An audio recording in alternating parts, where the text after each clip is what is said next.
दोस्तों, bank Nifty की daily analysis video में आप सभी का बहुत-बहुत स्वागत है। दोस्तों, अगर आप इस चैनल पे नए हैं, चैनल को सब्सक्राइब नहीं किया है, अभी कर लीजिए। साथ में दिए गए बेल आइकन को प्रेस करना ना भूलिएगा, जिससे कि आपको मेरी वीडियोज़ का नोटिफिकेशन टाइमली मिलता रहे। दोस्तों, बात करूँ आज के ट्रेडिंग सेशन की, ओपनिंग जो हमारी हुई थी 37,380 के अराउंड हुई थी और जो हाई बनाया बैंक निफ्टी ने वो बनाया 37,581 का। देखिए वीकली एनालिसिस वीडियो मैं नहीं बना पाया था, किसी रीज़न की वजह से मैं आउट ऑफ टाउन था। बट मैंने मॉर्निंग में ही अपने टेलीग्राम चैनल पे मेंशन कर दिया था कि मार्केट जो एसजीएक्स को इंडिकेट कर रहा था मार्केट की ओपनिंग पॉजिटिव में हो सकती है, but as per data market को क्लोज जो होना है वो रेड में होना है।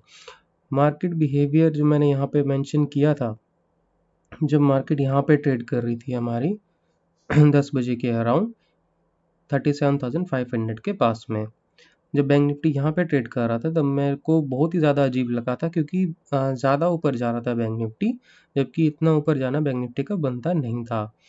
तो यहाँ पे मैंने मेंशन कर दिया था कि बिहेवियर जो बैंक निफ्टी का वो ठीक नहीं है मार्केट का, कुछ बड़ा यहाँ पे गड़बड़ होने वाला है। और आप देख सकते हैं कि उसके बाद यहाँ पे क्या हुआ, एक बड़ी यहाँ पे रेड कैंडल बन गई और काफ़ी अच्छा यहाँ पे डाउनफॉल हमें देखने को मिला। जितने भी लॉन्ग्स थे उसको मार्केट ने अच्छे से आज धो दिया। बाकी बात करूँ मैं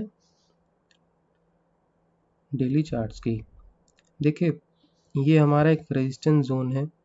एक रेजिस्टेंस जोन बैंक निफ्टी ने क्रॉस कर दिया समहाउ, बट दूसरा नहीं कर पाया और अच्छे से यहाँ पे अच्छा बड़ा रिजेक्शन हमें देखने को मिल गया। अब पूरे चांसेस है बैंक निफ्टी इस जोन में एंटर कर सकता है और नीचे की तरफ जो हमारे लेवल रहेंगे वो लास्ट टू लास्ट 36,000 के भी नीचे रहेंगे, 35,500 के अराउंड में, और इसके भी नीचे जाता है तो हमारा लॉन्ग टर्म सपोर्ट मैंने पहले भी आपको मेंशन किया हुआ है। बात कर लेता हूँ मैं डेटा पॉइंट्स की। देखिए एफआईएस ने कैश में फिर से सेलिंग बढ़ा दी है। 2743 करोड़ की सेलिंग आई है कैश मार्केट में। 1351 करोड़ की बाइंग आई है डीआईआईएस की, और 945 करोड़ की इंडेक्स फ्यूचर्स में हमारी सेलिंग दिखा रहा है एफआईएस की। 1495 करोड़ की इंडेक्स ऑप्शंस में बाइंग है। स्टॉक फ्यूचर्स में भी अच्छी खासी सेलिंग है 2163 करोड़ की। देखिए अगर मैं ओवरऑल डेटा की बात करूं तो अब जो लेवल नीचे तक के आ रहे हैं, जो हाईएस्ट रेजिस्टेंस जो मार्केट का बैंक निफ्टी का निकल कर आ रहा है वो आ रहा है 37,500 का, और नीचे की तरफ जो हमारे लेवल आ रहे हैं वो आ रहे हैं 36,500 और उसके नीचे 36,000 तक के। 36,500 हमारा इमीडिएट सपोर्ट बैंक निफ्टी का दिखा रहा है और रेजिस्टेंस 37,500।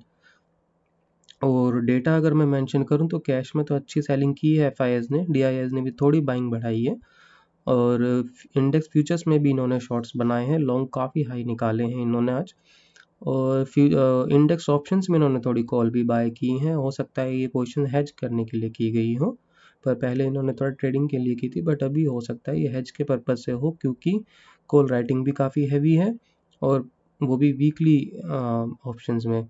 और इधर जो देखा जाए स्टॉक्स में आज इनकी काफ़ी टाइम बाद स्टॉक फ्यूचर्स में भी अच्छी खासी सेलिंग हुई है, और स्टॉक का जो डेटा है वो काफ़ी बेयरिश है। मतलब ऑप्शंस में भी इन्होंने काफ़ी बेयरिश डेटा, स्टॉक्स में भी और स्टॉक फ्यूचर्स में भी सेलिंग है और इंडेक्स फ्यूचर्स में भी सेलिंग है। तो ओवरऑल जो देखा जाए सारा डेटा बेयरिश है, जस्ट हल्की फुल्की बाइंग ऑप्शंस में हो सकता है वो हेजिंग के पर्पज से बनाई हो एफआईआईज ने। ठीक है, और जिस हिसाब से हमारा रिजेक्शन आया उस हिसाब से मुझे नहीं लगता कि अब ऊपर की ओर ज़्यादा मेंटेन रह सकता है बैंक निफ्टी, और नीचे की तरफ जो हमारा लेवल है 36,500 जो इमीडिएट आ रहा है सपोर्ट, और इसके नीचे 36,000 तक का, अभी तक तो यहीं तक के लेवल आ रहे हैं। बाकी इसके नीचे जो सपोर्ट है वह है 35,500 और फिर सीधा 34,000 का है, पर वो अभी मैं नहीं दूंगा। उसके लिए हमें देखना होगा कि इसके नीचे बैंक निफ्टी आ पाता है नहीं। वैसे हिसाब से देखा जाए तो आना चाहिए, क्योंकि यहाँ पे भी अच्छे खासे शॉर्ट्स बने हैं इस जोन में। तो अगर दिसंबर सीरीज में इसको कैसे भी करके बैंक निफ्टी को इसके नीचे आना ही पड़ेगा। ठीक है, बाकी कल भी पूरी उम्मीद रहेगी हाँ बैंक निफ्टी नीचे की तरफ ही रहे, और ऊपर भी रहता है तो वो अच्छा मौका ही होगा शॉर्ट करने का, बट चांसेस बहुत कम है, क्योंकि पुट बाइंग में तो नहीं ले जा रही है। इन्होंने फ्यूचर्स में अच्छे शॉर्ट्स बनाए हैं, तो हो सकता है मार्केट नीचे की ओर ही रहे, चांसेस ज़्यादा है। ठीक है, और कोई क्वेश्चन है तो आप कमेंट्स में पूछ सकते हैं। Thank you.